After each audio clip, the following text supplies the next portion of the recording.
ఏది యనాదేశ సంధి. అత్యుగ్ర అని ఇస్తాడు వాడు. ఏమిస్తాడు? అత్యుగ్ర. అత్యుగ్ర అతి ప్లస్ ఉగ్ర. అతి ప్లస్ రెండోది ప్రత్యక్షము అని ఇస్తాడు. ప్రతి ప్లస్ అక్షము. ప్రతి ప్లస్ ఒకసారి సూత్రం చూడండి అందరూ. సూత్రం చూస్తే మీకు అర్థమవుతుంది. సూత్రం చూడండి. సూత్రానికి ఎన్ని మార్కులు? 1 మార్కు. ఈ ఊ అరులకు అసవర్ణములు అసవర్ణములు అసవర్ణములు పరమైతే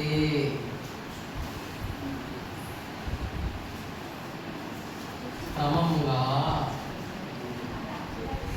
యా వా రా లు వచ్చును. ఈ ఊ అరులకు అసవర్ణములు పరమైతే క్రమంగా యా వా రా లు వచ్చును. ఈ ఊ అరులకు అసవర్ణము అంటే ఏంటి?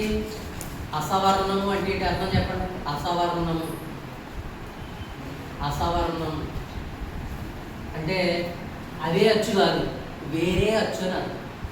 అర్థమైంది? ఇప్పుడు ఇంతకుముందు సవర్ణ దీర్ఘ సంధిలో అవే అచ్చులు పరమైతే అని చదువుకున్నాం సూత్రంలో. కానీ ఇక్కడేంటి? అసవర్ణములు. అసవర్ణములు అంటే ఏంటి?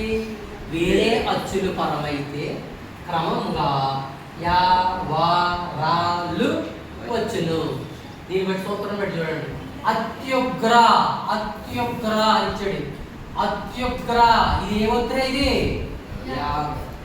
అత్యుగ్ర యావత్తు. ఏ ఒత్తు? అత్యుగ్ర. అతి ప్లస్ ఉగ్ర. ఇప్పుడు సూత్రం చూడండి. ఈ ఊ అరులకు అసవర్ణములు పరమైతే క్రమంగా ఎవరని వచ్చింది అన్నాడు. ఈ ఊ అరులకు ఇక్కడ ఈ వచ్చింది. ఈలో ఏముందిరా? ఏ శబ్దం ఉంది? ఈలో తీలో ఈ శబ్దం ఉంది. ఈ తీలో ఏ శబ్దం ఉంది? ఈ శబ్దం ఉంది. ఈ శబ్దానికి ఈకి అసవర్ణము వేరే అచ్చు వచ్చింది. ఏ అచ్చు? ఊ. ఈకి ఊ వచ్చింది. అర్థమైందా? ఇందాక సవర్ణ దీర్ఘ సంధిలో సేమ్ అవే అచ్చులు వచ్చాయి. కానీ ఇక్కడ ఈకి ఊ వచ్చింది. ఈకి ఊ వచ్చింది. ఈ ఆకారానికి ఊకారం వచ్చింది. ఈకి ఊ వచ్చింది. చూడండి, ఈకి అసవర్ణమైనటువంటి ఊ వచ్చింది అనమాట. వచ్చినప్పుడు ఎవరలు వస్తాయనుకున్నాం. ఇక్కడ అత్యుగ్ర ఎవరలు ఈ ఆకారం వచ్చిందో లేదా? వచ్చిందా? ఈకి అసవర్ణమైనటువంటి ఉకారం వస్తే యా అనేటువంటి శబ్దం వచ్చింది. అత్యుగ్ర యా వచ్చింది. కాబట్టి ఇది ఏ సంధిది? యనాదేశ సంధి. యకారం వచ్చింది. చూడండి, ఈకారానికి అసవర్ణమైనటువంటి ఉకారం వచ్చింది. వచ్చినప్పుడు యా అనేటువంటి శబ్దం వచ్చింది. అత్యుగ్ర యా అనేటువంటి శబ్దం వచ్చింది. కాబట్టి ఇది యనాదేశ సంధి. అర్థమైందా? ఇంకొక ఉదాహరణ చూడండి. ప్రత్యక్షము. ఈ పదం చూసినప్పుడే మీకు యనాదేశ సంధి అర్థమైపోవాలా. ప్రత్యక్షము. ఇందులో ఏమొచ్చింది? ప్రత్యక్షము. యావత్ వచ్చింది. ఏవత్ వచ్చింది? ప్రత్యక్షము. చూడండి, ప్రత్యక్షము విడగొట్టాడు. ప్రతి ప్లస్ అక్షము. ఇక్కడ విడగొట్టినప్పుడు పూర్వపదంలో ఏ శబ్దం ఉంది? ఈ శబ్దం ఉంది. ఈకి అసవర్ణమైనటువంటి ఏ శబ్దం వచ్చింది? అశబ్దం వచ్చింది.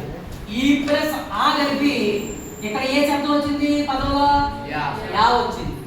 ప్రత్యక్షము. ఈ ప్లస్ ఆ యా.